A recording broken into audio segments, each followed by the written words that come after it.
करोड़ों रुपया माहाना जिस सुरक्षा पर खर्च किया जाता है, जहां मेंबर ऑफ पार्लियामेंट को मोबाइल तक ले जाने की इजाजत नहीं है, वहां लोग बम लेकर चले जाते हैं। ये जिम्मेदारी गृह मंत्री की खास तौर से है। गृह मंत्री को चाहिए कि इसकी जिम्मेदारी लेते हुए अपने पद से इस्तीफा दें। इसका मतलब यह है कि बेगैरती का कंबल ओढ़कर बैठे हुए हैं, कितनी ही बेइज्जती की जाए ये अपना पद छोड़ने को तैयार नहीं होंगे। मीडिया से उन लोगों को दूर रखा जा रहा है, वरना मैं दावे के साथ कहता हूं वो ये कहेंगे कि मुल्क में जो बेईमानी हो रही है, मुल्क को जो बेचा जा रहा है, मुल्क को जो तबाह किया जा रहा है, मुल्क में जो महंगाई है, मुल्क में जो बेरोजगारी है, उसके खिलाफ एहतजाजन उन्होंने ये काम किया है। ये तानाशाही वाले लोग बिल्कुल वही अंग्रेजों वाला रवैया उनके साथ इख्तियार कर रहे हैं। जिस तरह अंग्रेजों ने शहीद भगत सिंह के साथ किया, उसी तरह इन बच्चों के साथ मुझे लगता है कि किया जाएगा।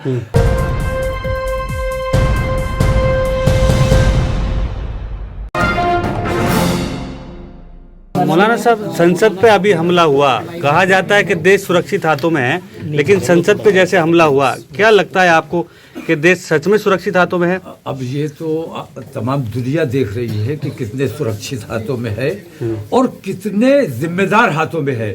अगर वो जरा सी भी जिम्मेदारी महसूस करते और इस बेइज्जती को बेइज्जती समझते और अगर उनमें जरा सी भी गैरत होती तो इस हमले की जिम्मेदारी लेते हुए अपने पद से इस्तीफा दे देना चाहिए था, जो नहीं दिया गया। इसका मतलब यह है कि बेगैरती का कंबल ओढ़कर बैठे हुए हैं, कितनी ही बेइज्जती की जाए ये अपना पद छोड़ने को तैयार नहीं होंगे। लेकिन जो लोग कार्रवाई की मांग कर रहे हैं या इसकी मुखालफत कर रहे हैं, उन्हें सस्पेंड किया जा रहा है संसद से। एक बात समझ लीजिए, मुझे जब ये धुएं वाला बम चला पार्लियामेंट में तो मुझे शहीद भगत सिंह याद आ गए जी। बम उन्होंने भी मारा था, पार्लियामेंट पे मारा था, और ऐसा नहीं मारा था जिससे कोई नुकसान हो, किसी की हानि हो, जानी या माली नुकसान हो। उन्होंने सिर्फ लोगों की तवज्जो अपनी तरफ मबजूल करने के लिए, और ये कि कितना जुल्म हो रहा है अंग्रेज सरकार द्वारा हिंदुस्तानियों पर, ये बताने के लिए उन्होंने ये काम किया था। इन लड़कों ने जो काम किया है, इनका इस काम के पीछे असल मकसद क्या है, उस मकसद को समझने की जरूरत है। इन्होंने आवाज उठाने की कोशिश की है, मीडिया से उन लोगों को दूर रखा जा रहा है, वरना मैं दावे के साथ कहता हूं वो ये कहेंगे कि मुल्क में जो बेईमानी हो रही है, मुल्क को जो बेचा जा रहा है, मुल्क को जो तबाह किया जा रहा है, मुल्क में जो महंगाई है, मुल्क में जो बेरोजगारी है, उसके खिलाफ एहतजाजन उन्होंने ये काम किया है। यही वर्ड है उनके जब उन्हें गिरफ्तार किया गया तो वो यही कह रहे हैं, तानाशाही नहीं सहेंगे। तो ये तानाशाही वाले लोग बिल्कुल वही अंग्रेजों वाला रवैया उनके साथ इख्तियार कर रहे हैं। जिस तरह अंग्रेजों ने शहीद भगत सिंह के साथ किया, उसी तरह इन बच्चों के साथ मुझे लगता है कि किया जाएगा। और इन बच्चों ने हिंदुस्तान को जगाने की कोशिश की है। मैं उनके समर्थन में खड़ा हूं और उनकी हिमायत में खड़ा हूं, और उनके इस फेल से ये जाहिर होता है कि उनके दिलों में देश प्रेम की भावना बहुत ज्यादा है। देखिए मौलाना साहब, जिस तरह से मीडिया खामोश है, अगर जिस तरह का नाम है, अगर इसी नाम मुसलमान का नाम होता तो मीडिया का रवैया किस तरह का होता? जिस तरह के मीडिया की आप बात कर रहे हो, मैंने अपनी प्रेस कॉन्फ्रेंस में उस मीडिया को इसीलिए नहीं बुलाया है क्योंकि वो सही को भी गलत करके पेश करते हैं, वो अच्छाई को भी बुराई करके पेश करते हैं, और बुराई को अच्छाई करके पेश किया जाता है। अगर उन मीडिया वालों में, इस गोदी मीडिया के दिलो दिमाग में जरा सी भी इंसानियत होती तो उन बच्चों की हिमायत में बात की जाती, उन बच्चों की मुखालफत में नहीं की जानी चाहिए। लेकिन 9 साल जिस तरह विदेशों में डंका बजा, वहीं अब ये भी तो बात कही जाएगी ना कि देश की संसद तक सुरक्षित नहीं है, तो ये तो देश की बेइज्जती हो रही है। तो देश को बेइज्जत करने का ही काम नरेंद्र मोदी और हमारे अमित शाह साहब कर रहे हैं। अमित शाह ने, मैंने सुना कि उर्दू के अल्फाज पुलिस में के जो इस्तेमाल होते हैं, उनमें से कितने उर्दू के अल्फाज निकालने की बात कही।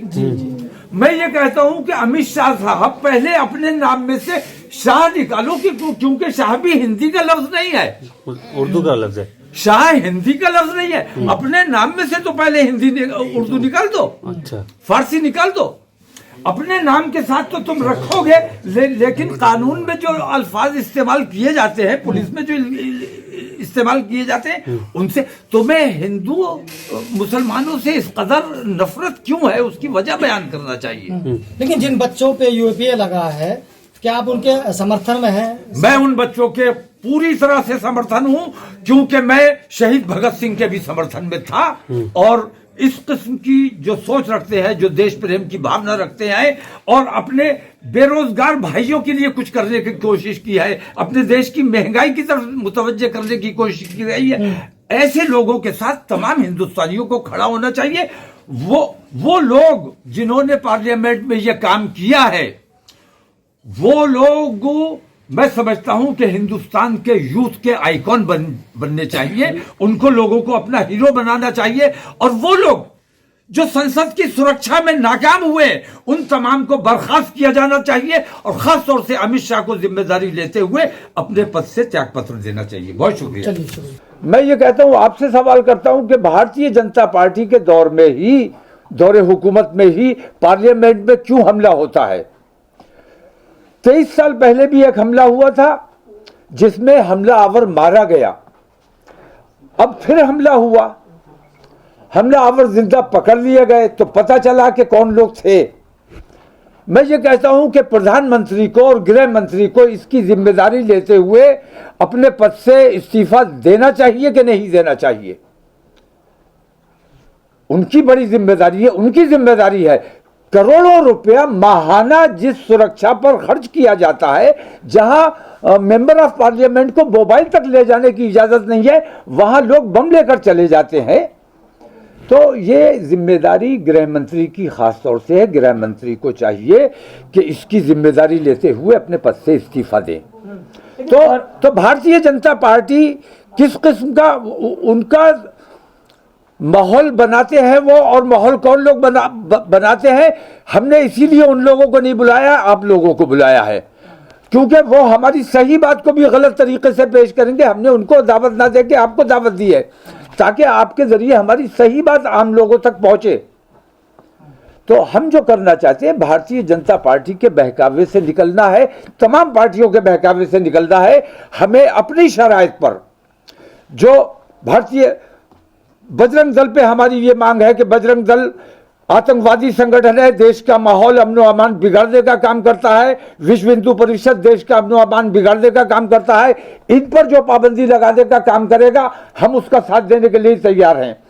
जो इजराइल जैसे जालिम से अपने सिफारती ताल्लुकात खत्म करने का वादा करेगा, हम उसके साथ खड़े होने के लिए तैयार हैं।